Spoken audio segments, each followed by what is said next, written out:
अब जो देखेंगे हम लोग क्या देख लिए थे, कंपाउंड या मिक्स्ड बार ग्राफ। अब जो देखेंगे यह भी लगभग उसी तरह का है, लेकिन ये है कंपैरेटिव। ठीक है, ये भी ये क्या है, कंपैरेटिव है। इसमें हम लोग कंपेयर कर पाएंगे एक ही साथ। इसमें भी आपका मल्टीपल बनेगा, मल्टीपल बार बनेगा। ये है कंपैरेटिव, तुलनात्मक।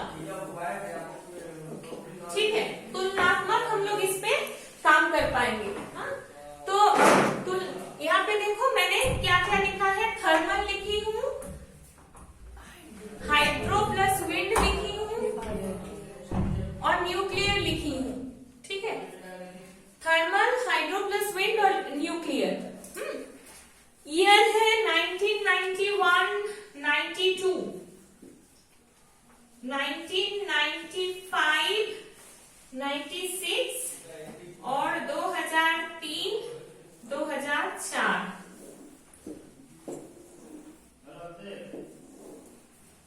1991-92 में थर्मल था 40.08, हाइड्रो प्लस विंड था 19.18 और न्यूक्लियर था 1.80। 95-96 में था 60.08, 20.98, 2.22, 77.97, 31.99, 2.72। मान लो ये हम लोगों का डेटा है। ठीक है, तो देखो यहाँ पे हम लोग क्या कर रहे हैं, हर एक ईयर का 3 पैरामीटर्स हमारे पास है, 3 आंकड़ा है ना। थर्मल का है, हाइड्रो प्लस विंड का है और न्यूक्लियर का है। ठीक है, अच्छा, इसका है आपका इंस्टॉल इलेक्ट्रिसिटी जनरेशन, ये है मेगावाट में। ठीक है, ये जो electricity production in megawatt,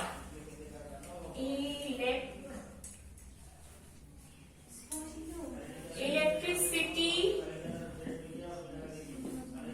production in megawatt. जब आप लोग हेडिंग लिखेंगे तो क्या लिखेंगे, comparative bar graph showing electricity production, बस। ठीक है, क्योंकि जब हम लोग नीचे स्केल बनाएंगे तो वाई एक्सिस पे तो दिखाएंगे ही इलेक्ट्रिसिटी प्रोडक्शन इन मेगावाट। ठीक है, वो तो हम लोग वाई एक्सिस पे लिखेंगे ही। अब इसको बनाना कैसे है, इसको बनाने के लिए बहुत आसान है। बस नाम से सुनने में लगता है कि भारी है, लेकिन ये सबसे आसान है। ठीक है, इसके लिए बस स्केल आप लोगों को ध्यान में रखना है। स्केल देखो, मैक्सिमम मिनिमम कितना है 1.8, मैक्सिमम क्या है 77।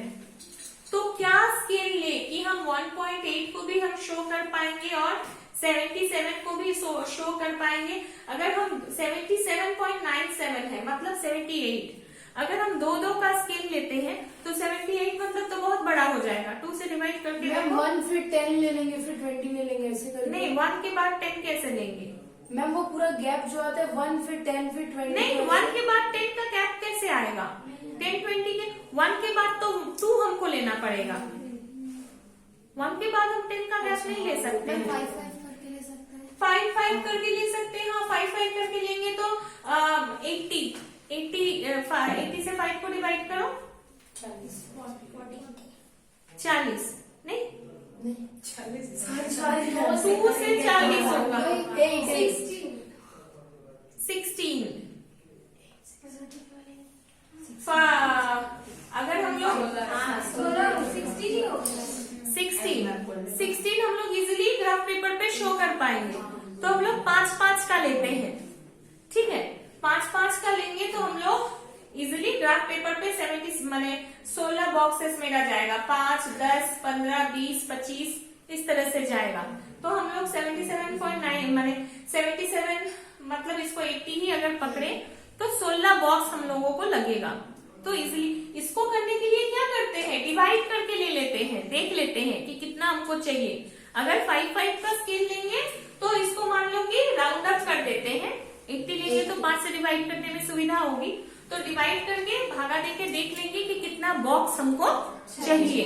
ठीक है, अच्छा इसके बाद 5 का स्केल लेते हैं। 5, 10, 15, 20, 25, 30, 35, 40, 45, 50, 55, 60, 65, 70। इसके ऊपर मेरा लिमिट खत्म हो गया है, कोई बात नहीं, आप लोग कॉपी में बना लेंगे। ठीक है, और यहाँ पे हम लोग क्या करेंगे, देखो 1991 में हमको 3 चीज दिखाना है, तो 1, 2, 3 ब्लॉक रखेंगे हम लोग 1991, 92 के लिए, फिर एक गैप छोड़ देंगे, बता रही हूँ। ठीक है, फिर एक 2, 1, 2, 3, 1, 2, 3। मेरे पास 3 साल का है, 3 साल का है, तो 3 साल में हमको 3 चीज दिखाना है। ये 4-5 साल का भी हो सकता है। तो एक बॉक्स में थर्मल के लिए ली, एक हाइड्रो के लिए ली और एक न्यूक्लियर के लिए ली, ये गैप छोड़ दी। ठीक है, फिर हम किस में गए, 95, 96 में गए। उसी तरह से एक थर्मल के लिए लिए, एक हाइड्रो के लिए लिए, एक न्यूक्लियर के लिए, फिर गैप छोड़ दिए, फिर थर्मल, हाइड्रल, न्यूक्लियर। ठीक है, यहाँ पे इसको लिखेंगे नहीं, यहाँ पे जस्ट मैं आपको बताने के लिए ये बताया। ये क्या होगा मेरा 1991, ओ सॉरी 91, 92, ये 95, 96, ये 2003, 2004। अब इसमें क्या करेंगे, 91 पे थर्मल कितना है हमारा, 40, थर्मल 40 है, हाइड्रो 19.8 है, तो 20 से थोड़ा सा नीचे, और ये है 1.80। ठीक है, इसी तरह से इस पे चले जाएंगे, कितना है मेरा 60,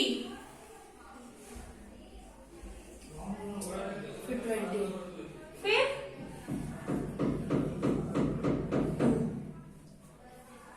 2। मेरा मोटा पतला हो गया है, इस तरह से आप लोगों का तो बनेगा नहीं, आप लोगों का यूनिफॉर्म बनेगा। ठीक, उसी तरह से इसका भी करना है।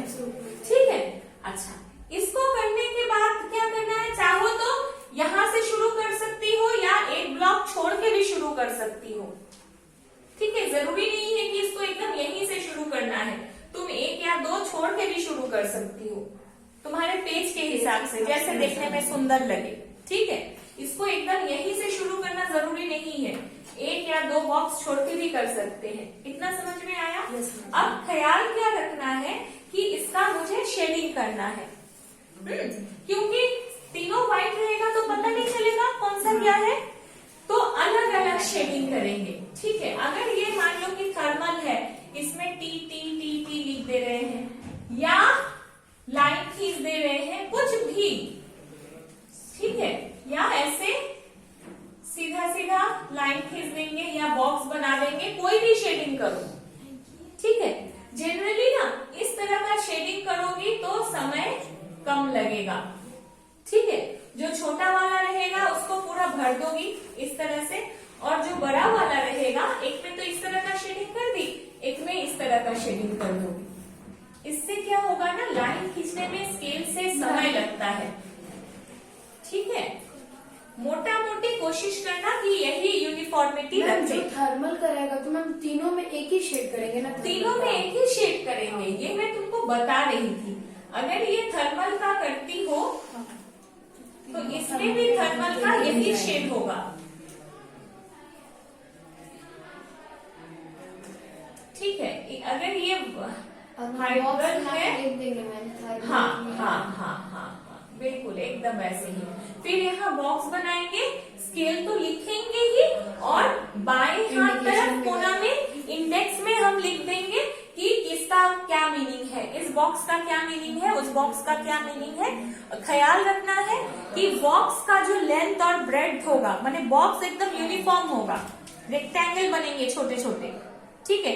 ऐसा नहीं कि एक बॉक्स मोटा हो जाएगा दूसरा बॉक्स पतला हो जाएगा, नहीं, ठीक है। इसको ध्यान में रखना है और कोशिश करना है कि ग्राफ पेपर में हम जो भी लिखेंगे वो ब्लॉक लेटर्स में लिखे। ब्लॉक माने कैपिटल लेटर्स में लिखना है, ठीक है। ये समझ में आ गया, ये बहुत आसान है कंपैरेटिव, ठीक है। तो आज हम लोग क्या देखे, कंपैरेटिव बार ग्राफ पढ़े और कंपाउंड बार ग्राफ पढ़े। दोनों में कंफ्यूज नहीं करना है। कंपाउंड में एक के ऊपर दूसरा बनेगा और कंपैरेटिव में बगल बगल में बनेगा, साइड में, ठीक है।